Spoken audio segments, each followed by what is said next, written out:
A traveler once met two men sitting by the road. The first man was laughing loudly, surrounded by empty bottles, music playing from a small radio. The second sat quietly on a stone, watching the sky change color as evening came. The traveler asked the first man, "Are you happy?" He grinned. "Of course, I'm having a great time." The traveler asked the second man the same question. He paused before answering, "I don't know if I'd call it happiness, but I'm at peace." Years later, the traveler passed the same road. The first man was still there, still drinking, still laughing, but his eyes looked hollow. The second man was gone. Someone said he'd moved on, content to somewhere quieter. We've been sold a lie about happiness.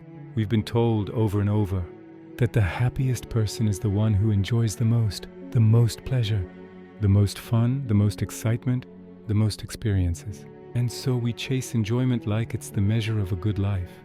We fill our schedules with entertainment, our senses with stimulation, our minds with distractions. We scroll, we consume, we seek the next hit of pleasure. And we call this living well. But who said that? Who decided that happiness equals maximum enjoyment? It's not a truth handed down by wise teachers. It's a collective assumption, an unexamined belief we've absorbed without questioning. And when you look closer, you start to see the problem. When pleasure becomes the primary way you try to feel good, it stops being enjoyment. It becomes escape. There's a difference between genuine enjoyment and pleasure used as avoidance. Genuine enjoyment is present. You're here savoring something, fully experiencing it, without needing it to be anything other than what it is. A good meal, a quiet walk, a conversation that matters. You're not using it to run from something. You're just appreciating what's here. But when pleasure becomes escape, the quality changes. You're not really tasting the food.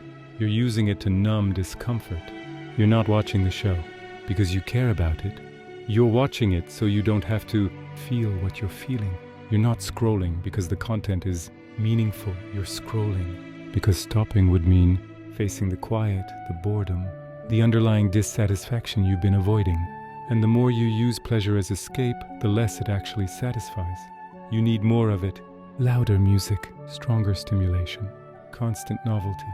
Because the pleasure isn't filling the void, it's just covering it temporarily.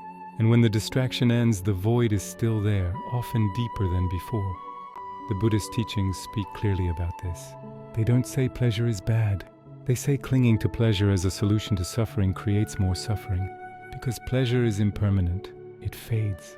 And if your happiness depends on maintaining a constant stream of enjoyable experiences, you're building your life on sand.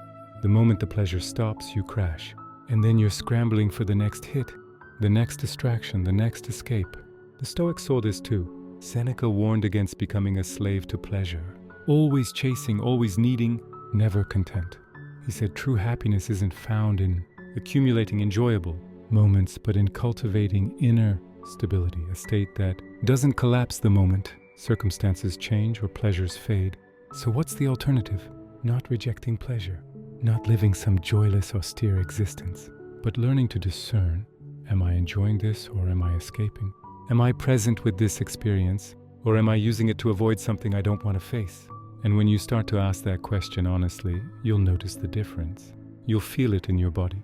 Genuine enjoyment is light. Pleasure as escape feels compulsive, driven, slightly desperate. Real happiness doesn't come from maximizing enjoyment. It comes from being able to sit with yourself when there's nothing to distract you. It comes from not needing constant stimulation to feel okay.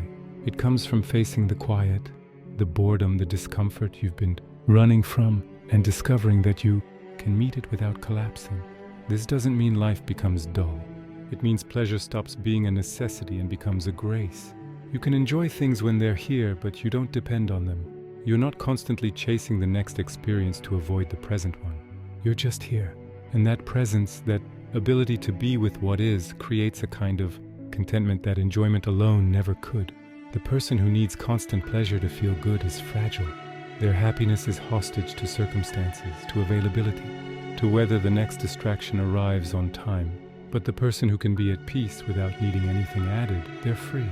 They can enjoy when pleasure comes, and they're fine when it doesn't. That's stability. That's real happiness. So the question isn't, how much can I enjoy? It's, can I be okay without needing to enjoy anything right now? Because if the answer is no, If you can't sit with yourself in silence, if you always need something to fill the space, then your enjoyment isn't freedom, it's dependency. And dependency, no matter how pleasant, is still a cage. The second man didn't reject pleasure. He just didn't need it. And in that freedom, he found something deeper than enjoyment. He found peace. If this resonates, following helps me keep creating.